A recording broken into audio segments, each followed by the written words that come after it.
Then the leaders and the princes of Nervi, who something of a speech and an approach, or some approach of speech and some reason of friendship with Cicero were having, they say themselves to wish to speak.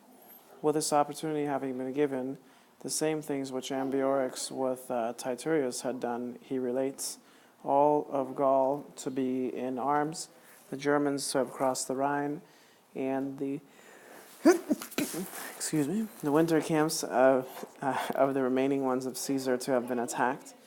He adds, or they add even, about the death of Sabinus, that should be a genitive, and they show Ambiorix they show for the sake of making of faith. So for the sake, this should be a genitive, for the sake of making of faith, or of trust. They say them to err, to make a mistake, if any, if they were to hope for any help from these, like the remaining ones of Caesar, who distrust or despair their own affairs. So they're saying that Caesar's other troops are already despairing. Themselves, nevertheless, in this mind or in this intention to be towards Cicero and the people of Rome, that they should excuse nothing except winter camps, or refuse nothing except winter camps. So they're saying we would refuse you nothing except we don't want you to set up winter camps here, and this custom to become ingrained they do not wish. It is allowed to them safely through them, like through the Gauls, from their winter camps to head out or to leave, and into whatever parts they may wish without fear to be joined, or to set out. Cicero to this thing only one thing responds: not to be the custom of the Roman people to receive from an armed enemy the condition. If from arms if their arms they wish to depart, or they may wish to depart with themselves as a helper, or with themselves, and they used as a helper, basically, or would be useful as a helper, legates to Caesar they should send, to hope and they should also hope on behalf of his justice, like Caesar's justice, to obtain those things which they sought, or they should hope that they would obtain those things which they sought. From this hope, having been repulsed, the Nervi with a rampart of earth, and of 9 feet, and with a ditch of 15 feet, they surround the winter camps. These things, so they start building like their own little camp around the other camps so that they can attack better, and they can attack from higher up. These things, according to the custom of the previous years, from us they had learned, and from those who secretly from the army they were holding as captives, from them they learned, or from them they were being taught. So the Romans that they captured, they were forcing them to teach them how to do these things. But in no abundance of iron equipment, which would be useful to this thing, or to this use.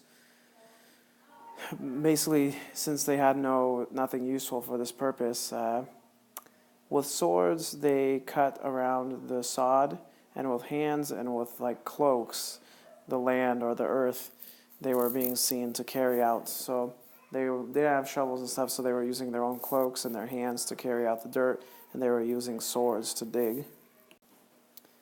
By which, indeed, out of which matter the multitude of men was able to be known, for in less than 3 hours, 15 miles in surrounding or in the winding path or going around the fortification they made, and with the remaining days, towers to the height of the rampart, and grappling hooks and shields, which the same way from the captives they had learned, to prepare and to make they begin.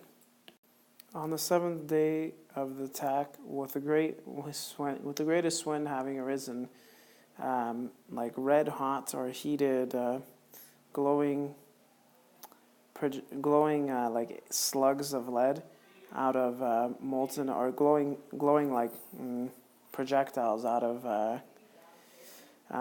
molten So this is out of molten clay with slings and projectiles made red hot into the huts, which according to the Gallic customs were roofed with straw.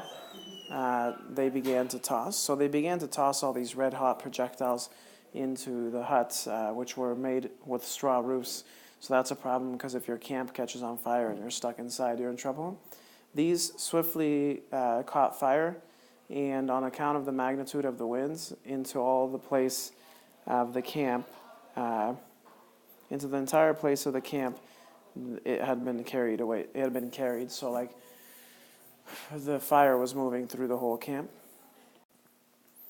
The enemy, with a great shout, as if victory having been born or having been gained and having been explored, towers and shields to make, and so that should be accusative, and with ladders to ascend the rampart they begin.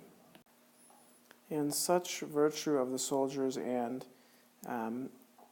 presence of mind, the kind of presence of mind there was, that or this presence of mind there was, that when on all sides by a flame they were being burned, with the greatest multitude of weapons they were being pressed, their own baggages and all fortunes they were knowing to be burned. So like they know that everything's going up in flames, not only for the sake of migrating out.